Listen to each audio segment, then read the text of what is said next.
Okay, good morning. Calling to order the Juvenile Court Advisory Subcommittee meeting for Monday, July 1st, 2024. And just as a reminder to all who are in attendance, this meeting is being recorded and live streamed on the county's YouTube page. Calling the roll, Judge Adrian. Here. Judge McClellan. Here. Ms. Gibbons. Here. Mr. Cross. Here. Ms. Yarham. Here. There is a quorum. Next order of business is public comment. We have two persons signed in to speak. The first is Cian Blackwell. If you can come up to the podium.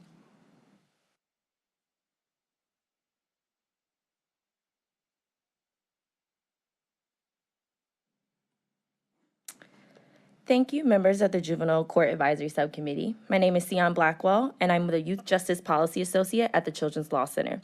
We are a nonprofit legal services center protecting the rights of children and youth in the child welfare, justice, and education systems so they can grow up in safe and healthy ways.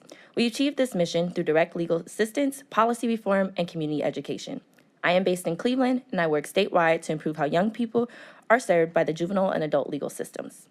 Today, I would like to highlight a few opportunities to better serve our county's justice-involved youth.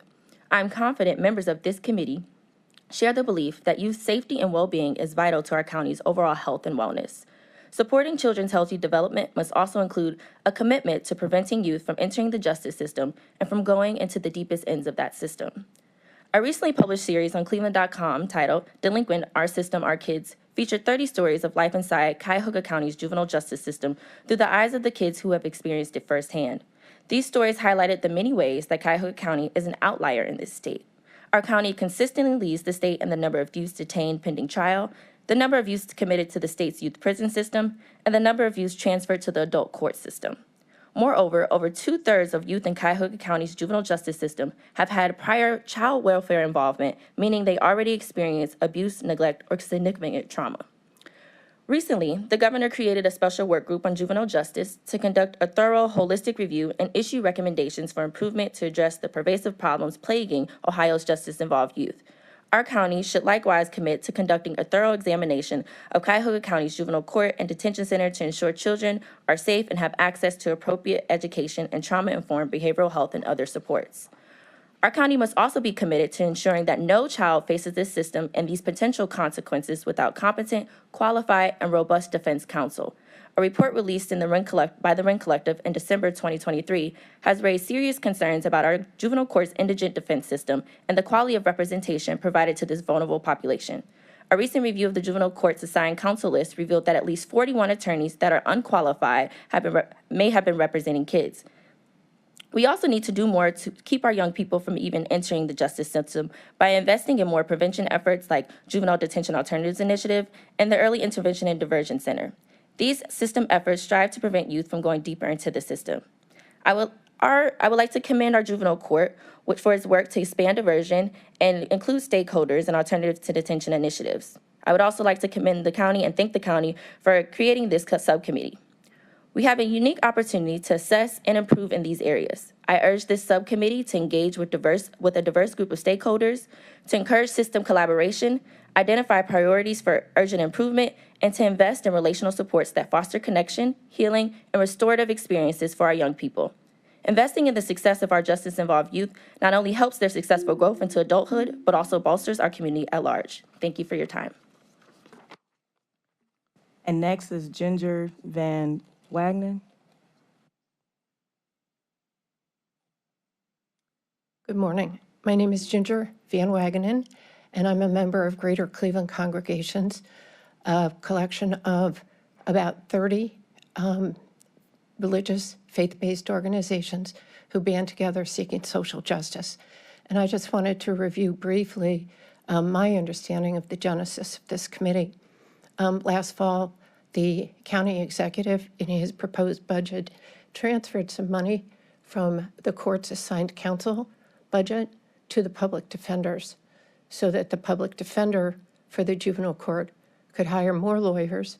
And the reason for that transfer was the finding that the public defenders have a better success rate representing our children in juvenile court. And I think we can all agree that the best way for our court to work is to keep as many kids out of the system as we can.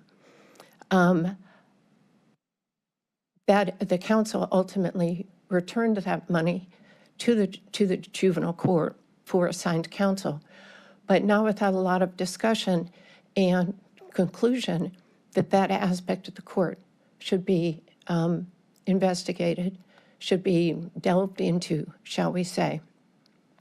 So I, for one, was quite surprised to see the limited scope of this advisory subcommittee. But in the meantime, the Public Defender Commission for the state of Ohio has confirmed that there are lawyers who have not met the minimum state requirements for representing our kids, who are, in fact, representing our children in juvenile court. And the commission met 2 weeks ago in Cleveland and were advised by Sarah Sidgick, the deputy administrator of the court, that she doesn't actually know how many children are currently being represented by lawyers who don't meet the minimum state qualifications.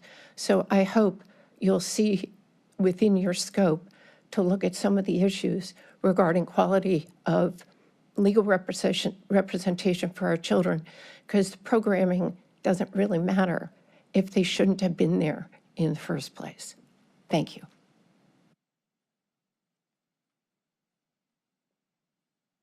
And that concludes the public comment portion. Next on the agenda is the introduction of committee members. If you all would like to start and introduce yourselves, you can start with Mr. Cross, go around. Good morning.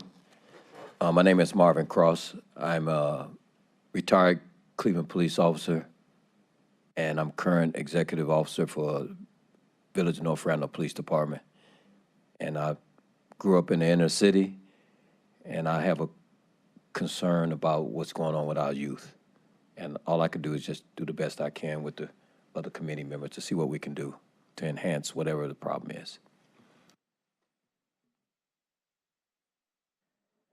I'm Jennifer Blumhagen-Yarum. I am a clinical social worker. I currently serve as the executive director of Applewood Centers, which is a nonprofit behavioral health and substance use treatment services center throughout the city of Cleveland.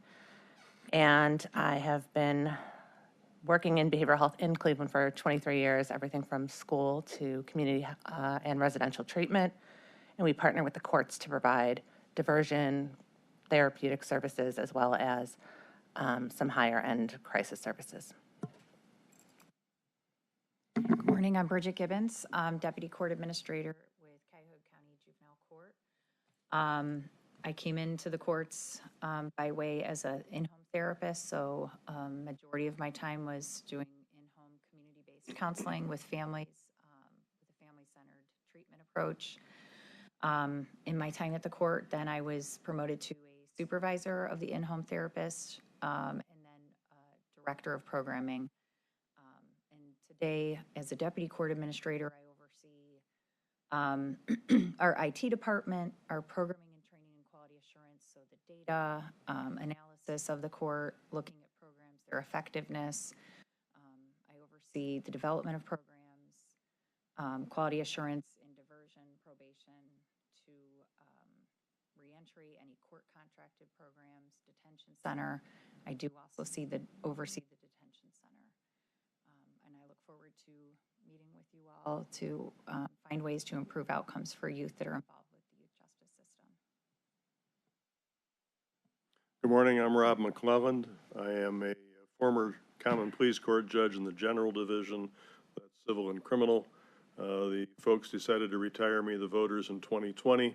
Since that time, I'm working part-time as a court mediator. During my 10 years on the bench, I also was part of the mental health docket in court. And I'm pleased to have the opportunity to review all of this. Good morning, I'm Ron Adrian. I'm a retired Cleveland Municipal Court judge where I spent 36 years, the last 9 of which as the administrative and presiding judge of the court. Before that, I was a practicing lawyer here in Cleveland and I spent some time as a county prosecutor. I did one tour in juvenile court. That's been back when dinosaurs roamed the earth. So I'm sure that a lot of things have changed since that time. I've been following with some degree of interest the public dialogue that's been taking place concerning the juvenile court. So when I was approached about the possibility of serving on this committee, I saw it as an opportunity to, at bare minimum, take a look from top to bottom to see where things could be improved if we found things that needed improvement, but to do a thorough and independent review. I do have some concerns and some, well, I'm going to leave it as concerns about what we are really going to be able to accomplish given what appears to be the scope of our mandate. And so I'm very interested to make that determination as to how we are charged to go forward.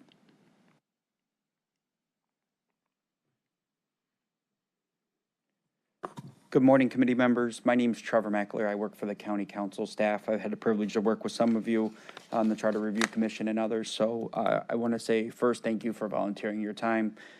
Council and council staff really appreciate that. If I could take a moment to introduce the other council staff that are in the room and the council members as well. You all had the privilege to meet Janine Carter. She'll be clerking this meeting and future subcommittee meetings. So she is kind of your first point of contact if you need anything related to public meetings and any research and things of that nature.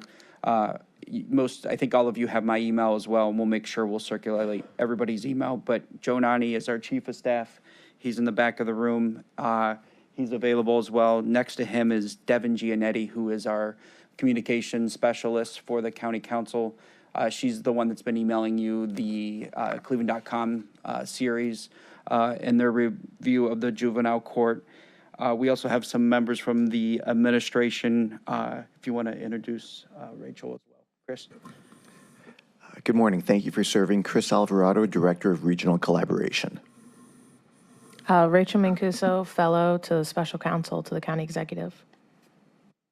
And next to me, I think most of you know, is Chairman of the Public Safety Committee, Councilman Mike Gallagher. And in the audience, we also have Councilwoman Meredith Turner, who has taken an interest in this subcommittee as well. Do you want to say a couple words, Mike, before we get into the committee? Thank you all for participating in this. It's been a long journey since I started trying to put this together. Many names, many people, some really good names and good people just couldn't do it. I am so thankful that all of you have found time in your lives to help us out. Judge Adrian, directly, we're a legislative branch of the three branches of government, and we find ourselves in a bit of a pickle as far as to where we can go with this. I would ask you all to put on your legislative hats, not judicial hats, but legislative hats, because we're the county. We're trying to help the court do what they do and to expand on any programming or things that work or don't work over there. It's a heavy lift, I know that.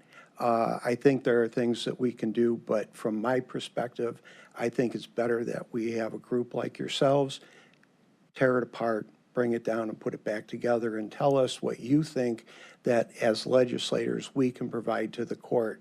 I must say that this would not be possible without the participation of the court, and I thank them for allowing us to jump that line a little bit, if you will, to look at what is happening over there. Ultimately, what happens to these juveniles comes to the seats in which we sit. We have to pay for programming and things like that. The court has issues, they come to us, and we try our best to provide for them whatever tools that they need. I suspect, and I think you all suspect, there may be other tools out there that may help these youth, that particularly the youth that touch the system initially and help going forward not touch it again. I said, that's what I see, and that's just me saying that. I'm trying to capture those kids that get caught the first time and are in front of the court the first time. What are we not doing that they go to the court again? We're trying to avoid that because, as we know, it's an escalation from there. Once it's easier the second time and third time. What are we missing? Are we missing something? And that's what we're putting in your laps today. And I'm very hopeful that you can bring back to us some direction that we can then work with the court and provide more. And when I say more, I understand it means money and it means programming. And we're here to do whatever we can. But I would ask you to stay in that legislative lane because we can't go outside of it. So whatever you bring back to us, I'm hopeful we'll be able to provide to the court their needs. And again, thank you all. If I can, I just want to expand on what I said a little bit earlier. Yes, sir. Which is to say that my concern really is based on what you just said. Under our form of government in the United States, it's tripartite as it relates to the way things are done. There's 3 branches of government. There's legislative, there's executive, there's judicial. Each one of them is independent.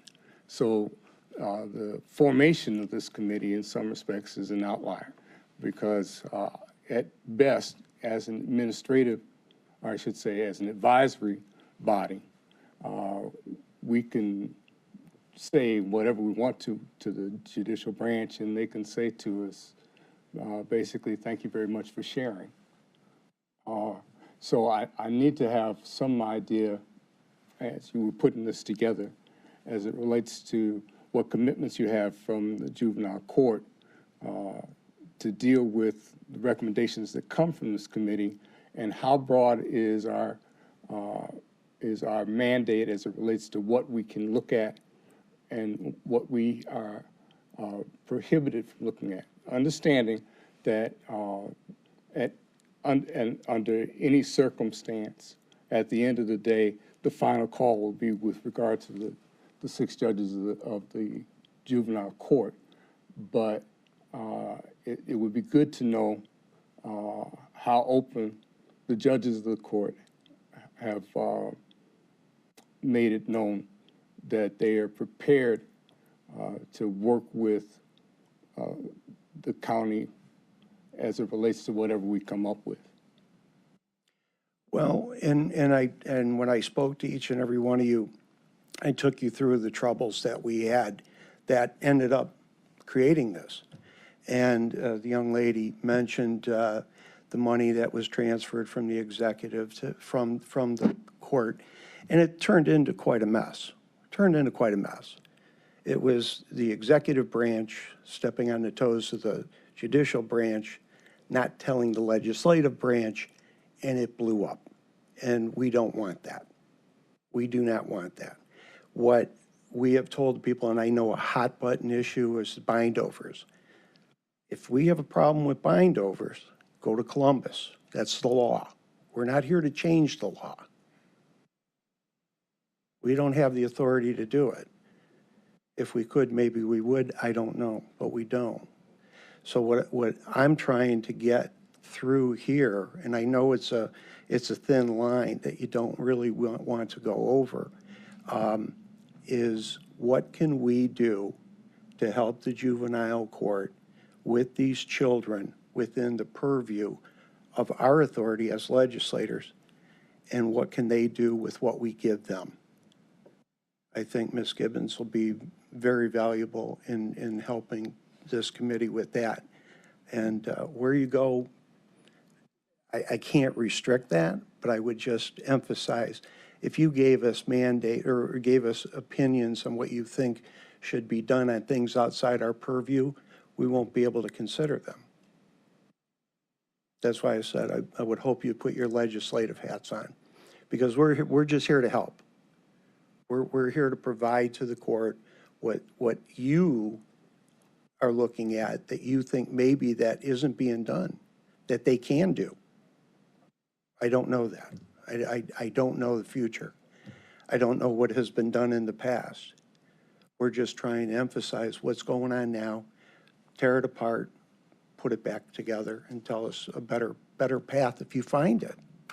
If you find it. Yeah, well, I hear that, but I'm going to come back to the same prospect again, which is to say that I want to know whether or not our role is merely to present to the county council subjects for legislative action, or whether we have a broader investigative kind of a mandate that allows for us to highlight things, regardless of whether or not the council can do anything about it, or whether it has to be done at the legislative level, at the state, that can bring about real change. So, for instance, when you're talking about bind over,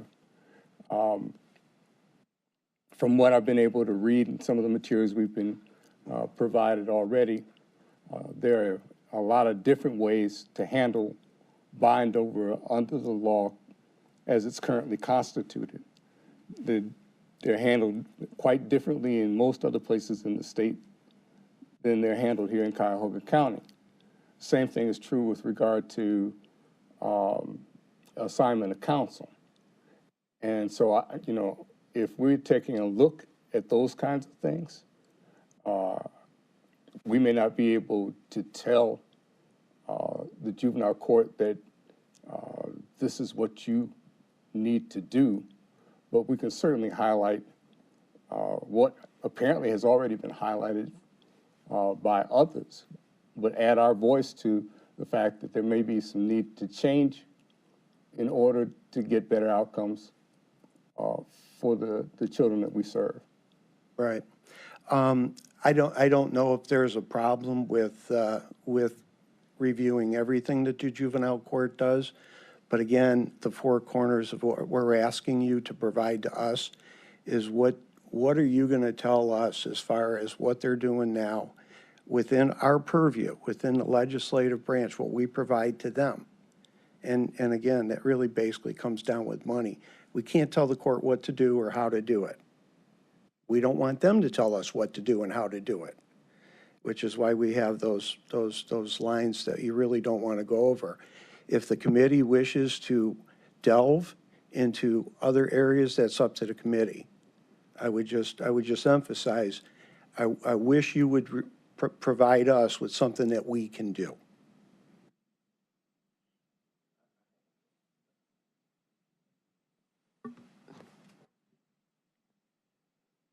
I hear what the judge has said, and I'm just looking at other people's faces. For me, I'm not a person that like to get involved in something just to be involved in if it means nothing.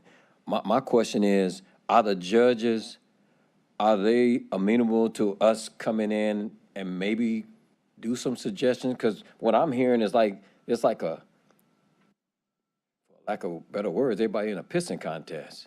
And that's not going to help any of the kids. And like I said, I grew up in there in the city. And I still got relatives in there in the city.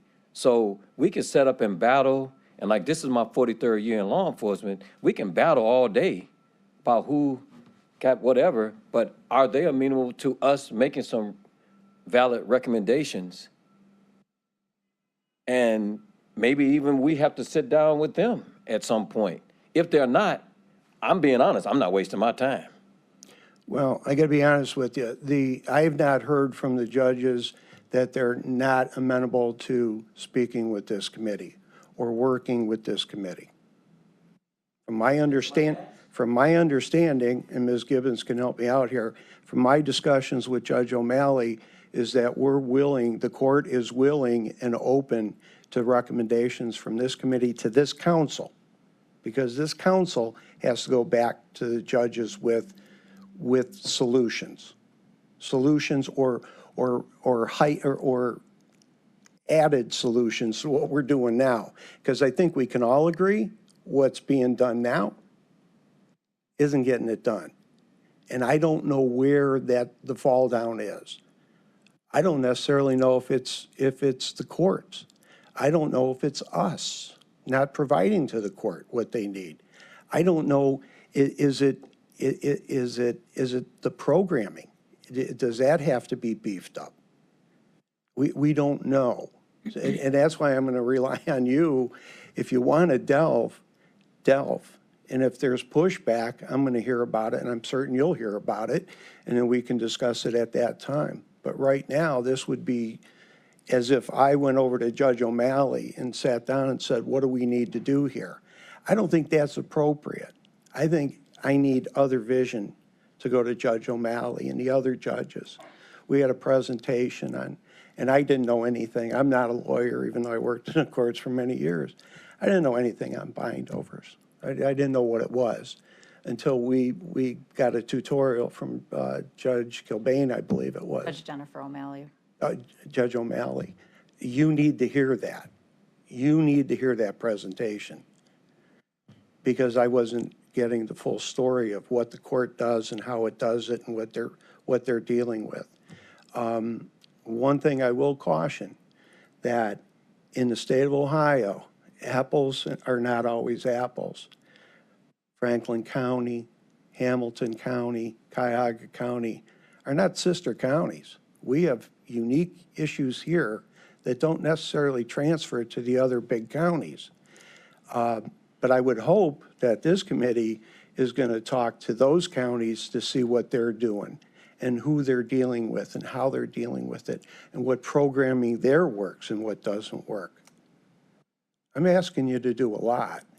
And I understand the trepidation that you would have thinking we're going to spend a lot of time here and get nothing done because the court's going to put up a wall. I don't see that. I really don't see that. May I speak to that?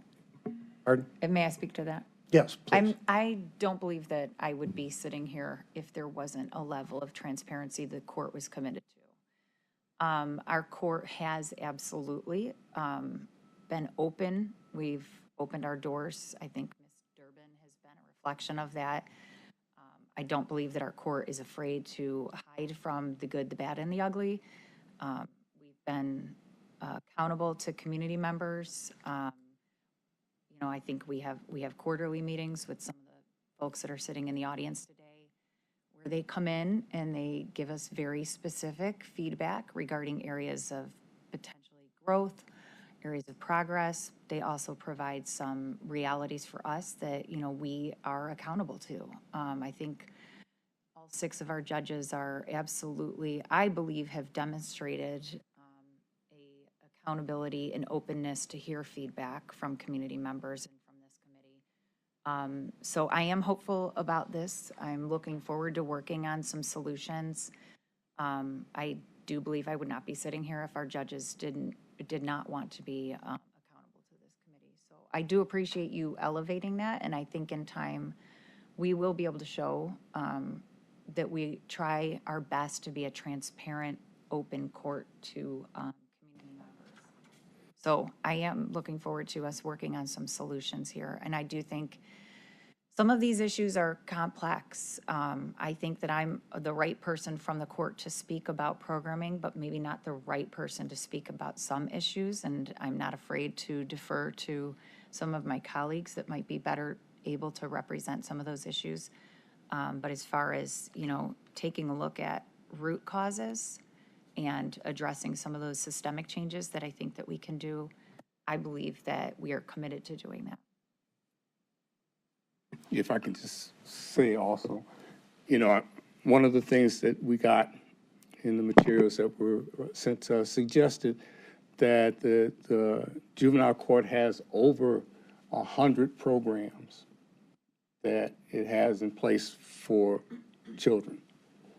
So obviously, the volume of programs is not something that's really problematic. Maybe what they accomplish may be problematic, but I don't even see that necessarily as being a problem. We look at kind of like the disparate impact that some policies have to be making, because when we compare what happens here as opposed to what happens in the rest of the state, particularly for African American males, those numbers are way out of whack. There may be some rationales for why that is, and I certainly would be interested to hear what those rationales may be. But some things you look at and you say, well, why is it so different in one part of the state when there are other parts of the state that are similarly situated that don't seem to have the same kind of impact on a particular community? So I'm with Marvin. I want us to actually, at the end of the day, to be able to walk away from this process saying that we improved practice in Cuyahoga County and lowered the level of disparate outcomes to something that's reasonable once we get through. And if we're not going to be able to do that, I'm in the same position that he is. I've got other things that I could expend my time on. Well, I think you just stated what we're looking for. Okay. I mean, that's really, it is interesting. When we took over many moons ago in this county, we have all these programs, all this money's going everywhere. People that are doing the same thing, but in different parts of the communities or serving different people. It was crazy. And we were gonna look at all those and combine those and get down to a few programs that work. We never did. We never did. We just discussed with the administration at our last meeting about changing some things on how we do, for instance, purchases, things like that. On our second, and Mr. Fitzgerald had an IT person come in, and I told the story at the last meeting, but he ringed the room with computer paper. And I said, what's that? He goes, from beginning to end, he goes, that's how Cuyahoga County buys a pencil. It's still the same way. We haven't changed it. And we have the authority to change it. We have the ability to change it, but we haven't changed it. Now the administration is talking about changing that, and we welcome that. So for many years, things haven't changed. So we're looking for change. We're looking for you, in essence, to push the envelope to us to help the court change whatever needs to be changed to provide better services, especially for me, these kids that touch justice the first time. How do we capture that? How do we capture them not to go back? And I think that's doable. And I don't know where we're falling down. And when I say we, collective we, this is a community. So I'm hopeful that you can dig into that and get us to what the change is that needs to be done.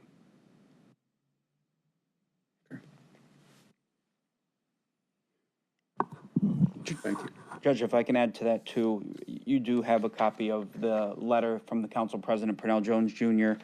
that Councilman Gallagher helped create. And I just want to say Judge O'Malley helped us craft this as well. He provided feedback, him and his team, and he's been helpful this entire process so far. So I don't foresee any pushback coming from him or his senior level staff.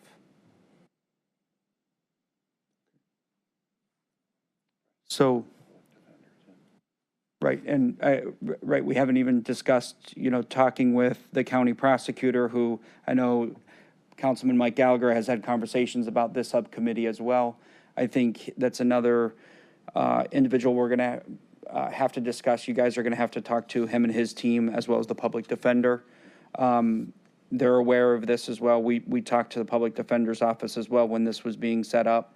So I think there's some other parties that we're going to have to bring in to discuss with as well.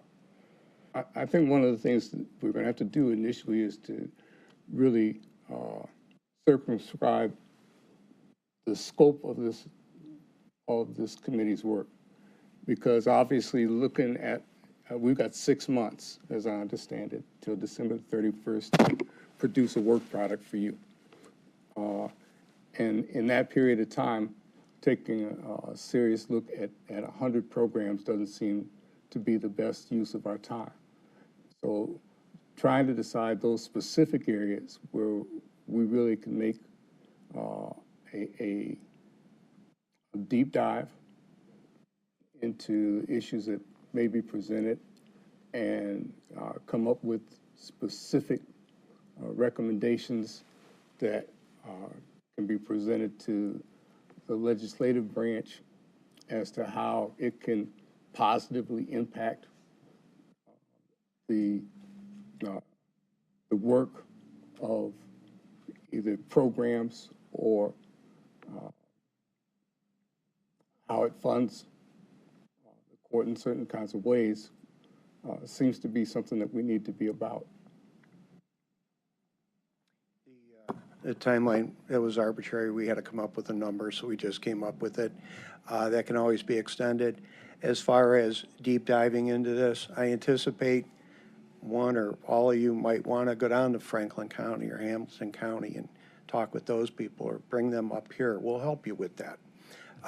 We don't want any restrictions on what your abilities are to forward your thoughts to this legislative branch to help out the juvenile court. I think you will find things that we wouldn't find, and I'm certain you'll have recommendations that we wouldn't have had. I'm not an expert in the area. Many of you are, and I've always deferred to the experts. And like I said, the prosecutor and the public defender are going to be more than welcome, open arms to your needs. They're aware of you, and from what I understand, look forward to talking to you also. As many other community members and groups, I anticipate them engaging and welcome that.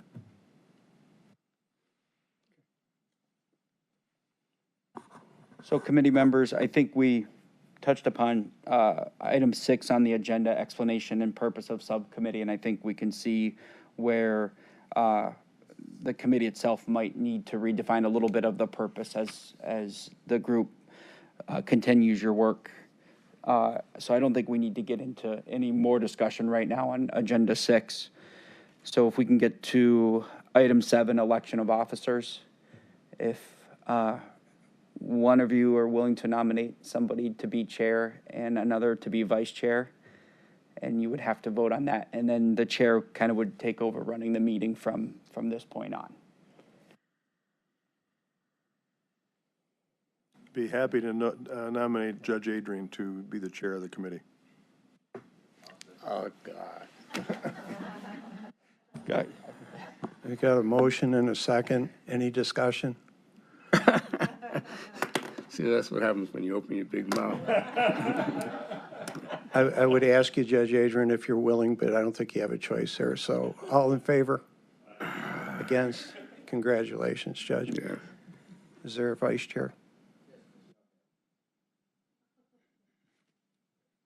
Is there a second? We have a motion and a second for the vice chair. Any further discussion? All in favor? Aye. Against? Congratulations. The meeting and the committee are yours. Okay. The thing about me, we who are about to die salute you. The next item on the agenda is discussion of a meeting schedule. It's almost hard to put together a meeting schedule without knowing the scope of what we have to do. So I think that what we ought to do is to set up one additional meeting at this time, and in the interim period between now and the next meeting, see if we can identify a scope of work. And then at that juncture, set up a meeting schedule for the balance of what we have to do. If that makes sense to the rest of you, then we can do that. And then the question is, how much time should we allot before we come back together? I don't know if anybody has any ideas. Bridget, you're kind of in a position to have some idea as to the size of the elephant we're trying to eat.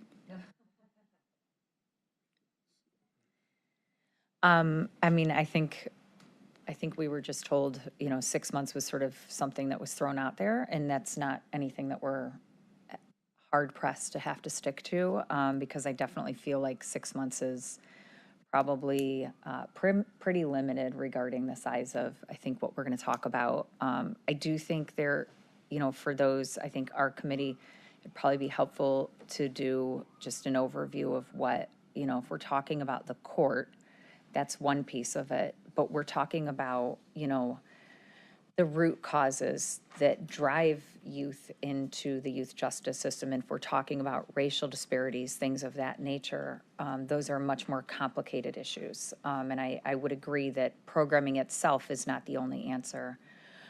So I think there is probably some time that we will need to dedicate to talking about what are those programs that the court contracts with. What are the partnerships? What does diversion look like when we're talking about trying to, push youth back out into the communities where there might be more sustaining resolution versus court involvement? So, I mean, I would say I think pushing a month out might be a little bit lengthy. So I would be committed to meeting as frequently as you all need for us to meet. And I guess I'll defer to the rest of the group on what you think that looks like for our next meeting. My suggestion would be, I'm gonna go along whatever the group is.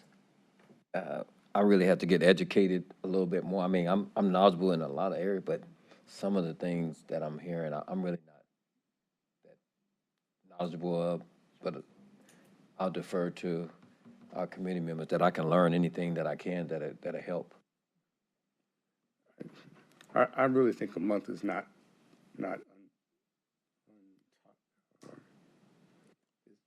too much time, because like I said, I don't think at this point that we even know what we don't know, and so it makes sense to me that we would try to make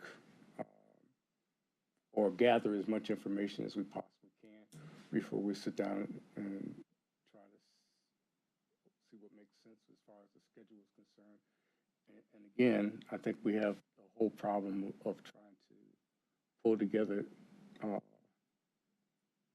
scope of work that's dependent upon us having everything on the table to take a look at. What do you think, Rob?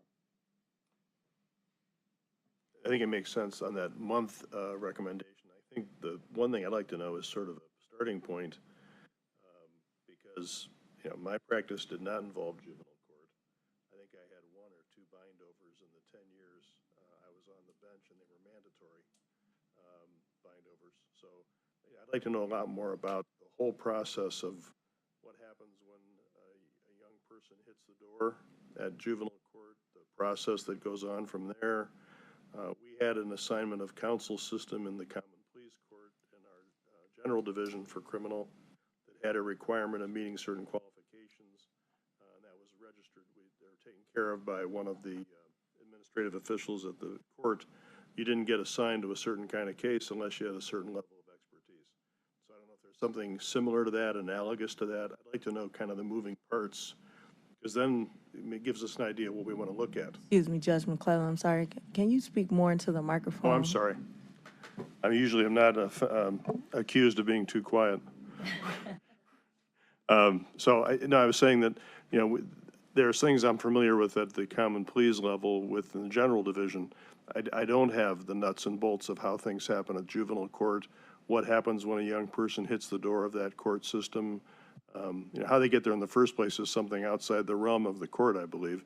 But now once you've got them and what happens next, I think it'd be helpful for us to know the whole kind of, an overview, and then be able to pick out and say, okay, based on this overview, we need to then make a more particular examination of these different parts along the way.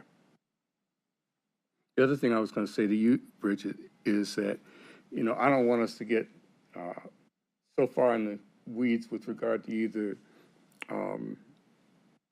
either assignment of counsel or bind over, that we ignore other things that may be low-hanging fruit. And so, you know, it might be that you can identify some things where progress can be made quickly, and where recommendations can be made to council that they can get on with some degree of alacrity while we're looking at some of these larger things. So I just don't want us to get, Sure. you know, swamped. Yeah, and I also don't want to get too far, bogged down in the weeds, but I do think there's an important piece of making sure that we're all speaking the same language. There's an understanding of how youth do come into contact with youth justice systems, the numerous ways that we try to off-ramp young people back into their communities, and then how they move their way through. I would probably defer to a colleague of mine to talk a little bit more in depth regarding what that looks like on the bind over process. So I think that I can start the beginning piece about, how youth move through our system. And I do want to elevate, something, because I think if I was an audience member sitting here listening today, I might not be able to appreciate the work that we're trying to do with national experts. Cuyahoga County, certainly, juvenile court is not sitting here back, patting ourselves on the shoulder saying we're doing a good job and not looking at experts across the country. We have numerous contracts with juvenile justice experts. We have consultation from the Annie E. Casey Foundation. We have consultants under that probation transformation work with Catalyzed Justice. And these are folks that have done tremendous work in New York City, Washington, D.C., across the country, reforming youth justice systems, addressing racial disparities, gender disparities, things of that nature. We have consultants that help us within our juvenile detention center on ensuring that we're creating a safe space for young people. So I would say, I think that we've got all the data we've put together that we can kind of help take you through how youth move through the system and where's our success with each of those. Our IT department really just worked on a really nice visual map for us to kind of look at how, when a kid comes in, what's the decision point, how many of those kids are diverted, how successful are they, what's their gender, age, and race, because we do try really hard to, I would say as a court, we also have an REI committee set up in-house.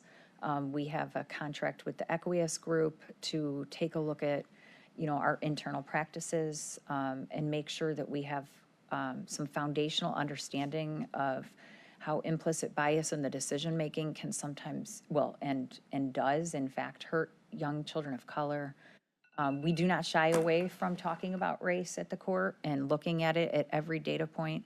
So I think much of what this committee is going to be interested in, like we already have much of that, just set up so that we can just do that foundational, making sure that we're speaking the same language and understanding what we do have available. I think that would probably be a really good use of our time. And again, I will defer to my colleagues on the bind over process because that is not my area of expertise at the court. I think it would also be helpful to have a list of the early intervention and diversion center programs and the number served, just so we kind of know what's working, what's out there, how much is out there, and it can help us kind of narrow our scope a little bit. One of my questions would be, whatever we choose to do, I'm listening to some of the advocates that's out there. When we choose something, is it really going to help what they need? I think that would be something to look at, that whatever they're saying that the issues are, we kind of focus on something that might help the issues. And now we know if they're advocates for it and they're saying, yes, this is helping, I think that's something to really to dive into. When I was on the bench, I always used to tell litigants that my idea of a good compromise was when both sides got up from the table equally unhappy. Okay, So I recognize that people who are advocating have strong positions about some things that they see need to be done. People who are working in the system have strong ideas as to what they think can be done, but there's always a sweet spot somewhere in the middle there. And I think that from our perspective, we're looking for a bunch of sweet spots that will move the dial and make it better. Because it's a cinch that we're not going to cure the problem totally, not during our lifetime. But I think that we can make it better.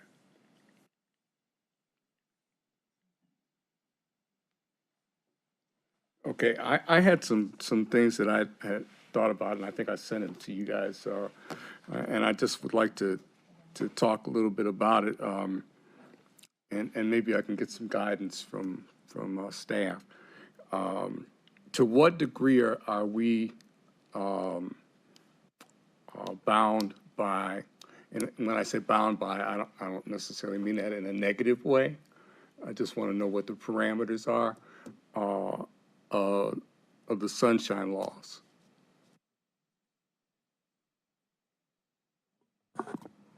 Trevor McAleer again, County Council staff. Yes, Mr. Chair, the subcommittee is bound by the sunshine laws. Now, that doesn't prohibit if you wanted to have a meeting with one of the judges at juvenile court on your own just to go gather some facts, you're able to do that as one member of the committee. If a subcommittee of the committee was going to meet, say 3 or so, we would have to follow the sunshine laws in terms of if you're going to have a meeting or a presentation and ask questions and make some recommendations to the larger subcommittee, again, we would have to follow the sunshine laws and things of that nature. So this is a official public body that we are bound by the sunshine laws. So, for instance, if we wanted to go and meet with the judges of the juvenile court, and all 6 of them, and all 5 of us, okay, how would we go about setting that up? Mr. Chair, let me get back to you on that. We can help with that. Might be a challenge for all 5 of you to be able to do that without it being an official committee. So I'd want to work with our law department on that. Yeah, I mean, even if there is an issue as it relates to it, I would say I don't have a problem with having a formal meeting, but does a formal meeting have to be here? I mean, can we have a formal meeting out at juvenile court? You can, yes. It makes our logistics a little more challenging just because I should have mentioned this. These are on YouTube. They're publicly aired. We store them on our council webpage. But yes, we will work with you as the chair to make those, if you want to do that, to make that work. Because I'm thinking, and I may be wrong as it relates to this, that we may want to do a number of field trips. And so if that's the case, then it would be good to know that we can get the logistics together. We could definitely get the logistics together. Okay. As the more time we have to work with our IT department and stuff, would be better for us. So if we know in 2 weeks you want to go have a committee meeting at the detention center for whatever reason, right? Just as much time as we have notice, that would be helpful. Along that same line, I would like to think that at some point in time that we would have the ability to sit down and talk with the parents of children who have been touched by the system, and also with individuals who have been, caught up in the system, both folks who are currently there and people who have transitioned out and now are dealing with the fallout of having been there.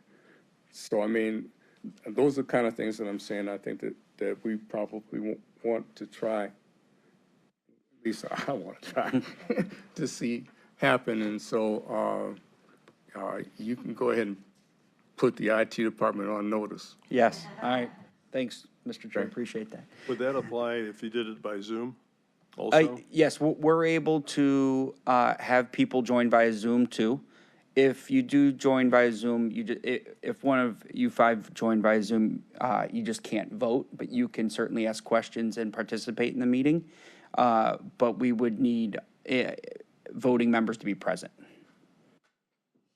Okay, So that is certainly another option, Judge. If we're having just an information gathering session where there's not anticipated that we would take any kind of a vote, we could hold that meeting on Zoom? Yes, yeah, we can have virtual meetings as well. That's an option. Okay. And the same thing is true as far as I'm concerned with regard to having an opportunity to talk with individual members of the juvenile court's line staff, in addition to the administrators. It's always been my experience that if you want to know, how things work, that you talk to the people who are actually doing the work. So that's possible, Bridget? Absolutely. Okay.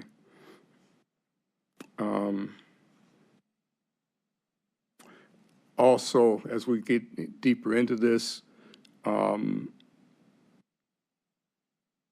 want to be able to talk to the folks that interface with the juvenile court as it relates to programs, the program vendors or producers too, after we find out exactly what the heck it is we're talking about. And so if, to the degree we can do that, that'd be great. Mm-hmm. One of the things I learned from my experience, been in a lot of different administrative positions, and I like what you said about myself being in an administration. The best people to talk to sometimes is the lying people, because they're going to tell you what the truth is. And that could really give us some help in trying to identify what we really need to try to do. I mean, I think we're all intelligent enough to view over stats and different things like that, but I just still think that talking to some of the lying people will help us out, because I know how it was, me coming up through the ranks of the police department, and when I did all the work, they never asked me anything about how it was going, and I did it every day until I became administrator. Then I started saying, well, hey, I remember how it was.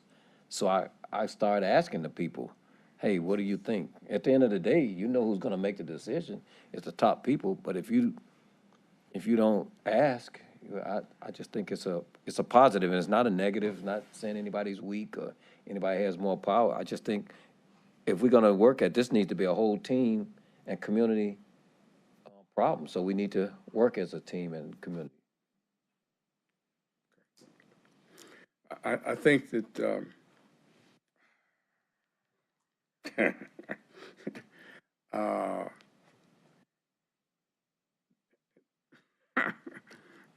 I think that at some point this afternoon, I'm going to think, what the hell have I gotten myself into? Why so long?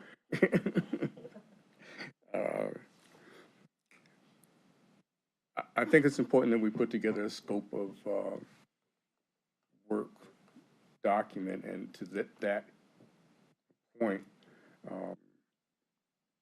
I'm going to ask each one of you guys to give some thought as to what you think needs to be in that document, not necessarily the specifics of it, but, what kind of things would you like to take a look at? The two major things that have been in the news have been about counsel and have been about bindovers. Bindovers necessarily implicates not just the juvenile court, but also the county prosecutor's office as to how that process plays itself out. And as Councilman Gallagher was saying, there's only so much that the legislative branch can say to the judicial branch or even to the county prosecutor about how they do their business. But I think that there is a certain bully pulpit aspect to what we're doing here, that if we can use whatever megaphone we've been given to highlight things that we think are kind of plain on their face, that we ought to use it, even if everybody is saying, well, there's nothing we can do about that. Because the people who can do something about it are the public as it relates to the people that they elect. And if there's going to be pressure that comes, it's going to come from the folks who know about things that they don't know about currently. So to the degree that we can shine light on things that make sense, then I think Mr. Chair, I can offer, if you want to have the committee members include Janine and I on that email, and then we can create a document for then you to review and make changes to if you want.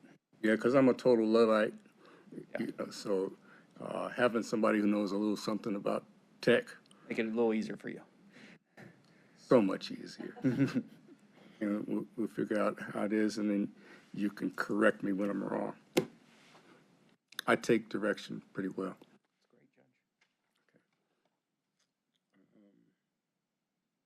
I think one of the things that I was, I think there are going to be a number of times when we're going to have to get some information from people who've already taken a deep dive into this. We need to set up a schedule to do that. I don't want to eat up everybody's time because, like I said, the more I think about this, it's like trying to peel back an onion. And it's just more and more layers to it. And we have a report that we have to put together. So I think the process by which that's to be done also needs to be considered, and I think we ought to consider it from the beginning rather than trying to wait till the end to see what that's going to look like.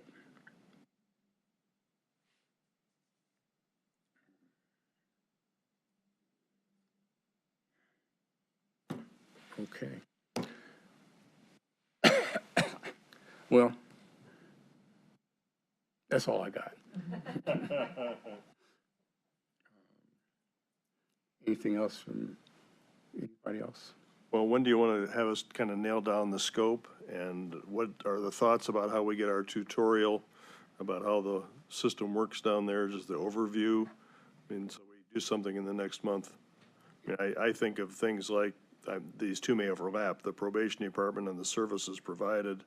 It's clear that representation, and again, this may also combine with the bind over, but those seem to be the hot button issues that we're being faced with. I think that makes sense.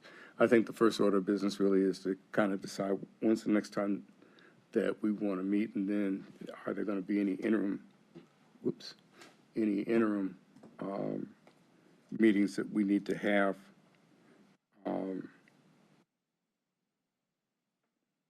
between now and then to get some additional information. And Bridget, I think that kind of comes back to you and what you think that you need to assemble as our kind of foundational information for us. Yeah, I mean, I think that we have it available. It's just a matter of constructing, the presentation, providing you with directories of services, overviews of what those are. Our outcomes are readily available because we are accountable to our funders to measure outcomes of those, and many of those are recidivism outcomes, but not all of them have recidivism outcomes. We do have about 20 grassroots agencies that are brand new to the court.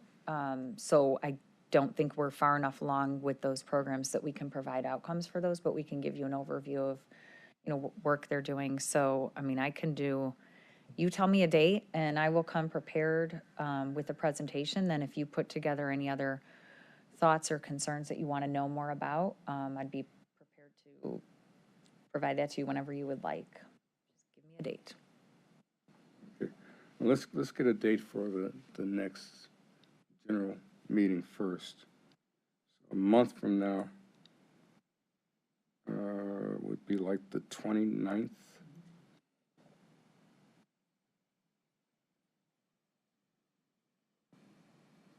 Works for me. And, yeah. Okay. You know, don't want to make this difficult for you, Rob. Is there another date that can No, work better? no, we'll just, I'm still working part-time. Okay. Okay. Mr. Chair, do you want to keep it at 9 o'clock start time? Is a different time better for you? Is 9 o'clock apparently works. And it'll be here, right?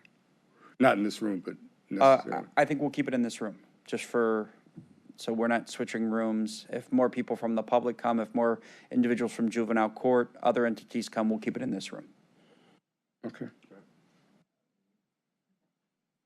Okay. I'm the kind of guy who fundamentally hates meetings.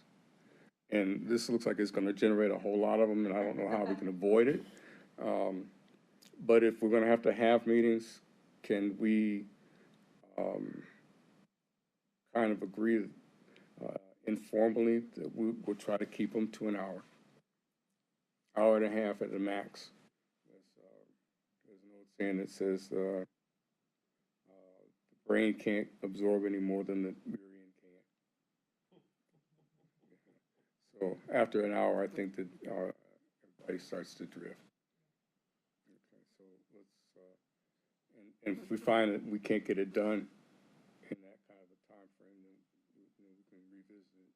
But I don't think that we need to start off saying that we're going to meet for longer than an hour. And hopefully that also means that we'll be able, it'll make it easier for us to schedule.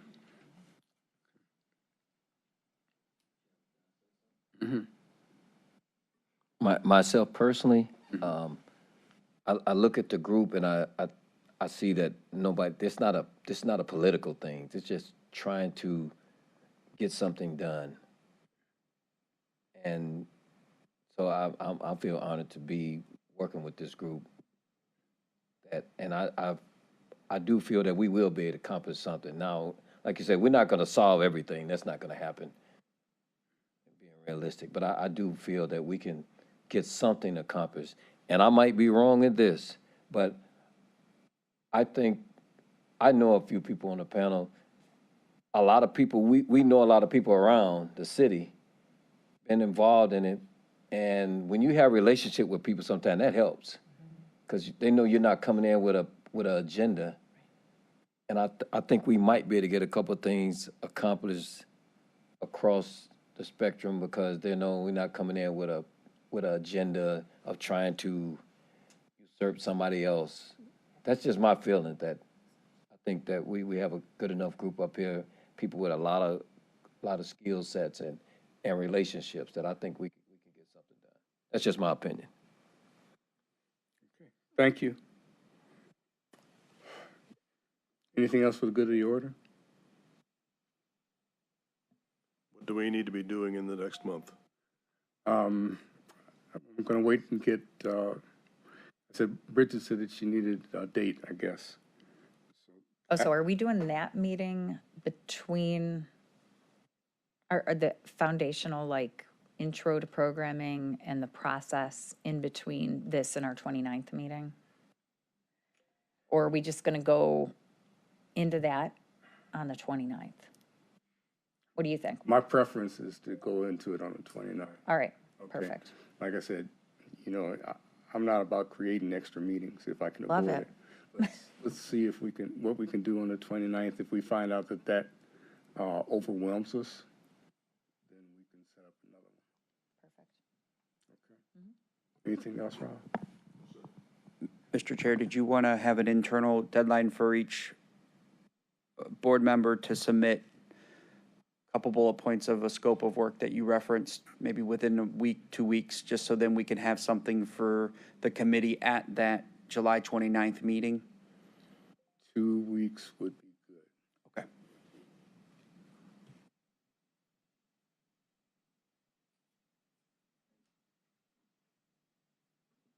Mr. Chairman, so within them 2 weeks, will we be able to get like any type of information on some of the, like the buying over thing?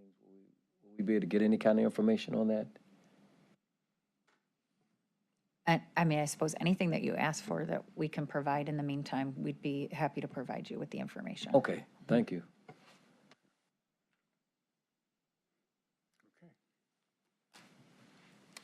All right, if there is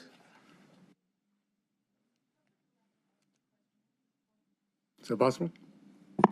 Mr. Chair, that's a little unusual, but it is discretion of the chairperson. Yes, ma'am.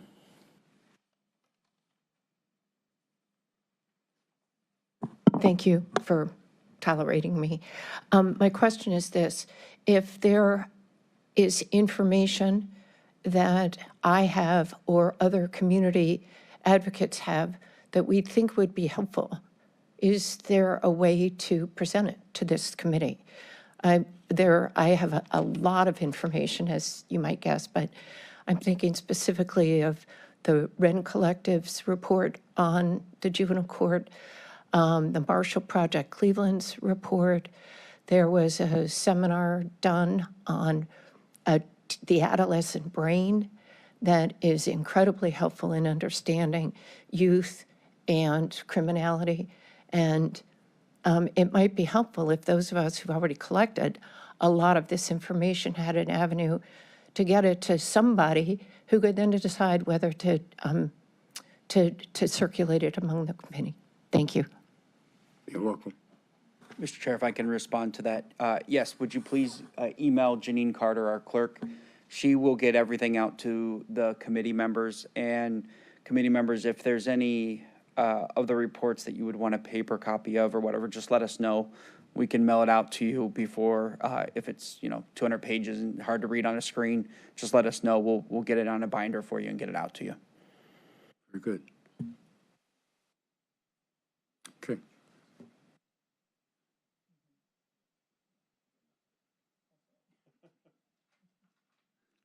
Anything else for the good of the order? Okay. Hearing them, we'll entertain a motion to adjourn. So moved. Second? Second. Probably moved and seconded. Is there any unreadiness on the motion? Any unreadiness on the motion? Any unreadiness on the motion? Hearing none, all those indicate by saying aye. Those opposed?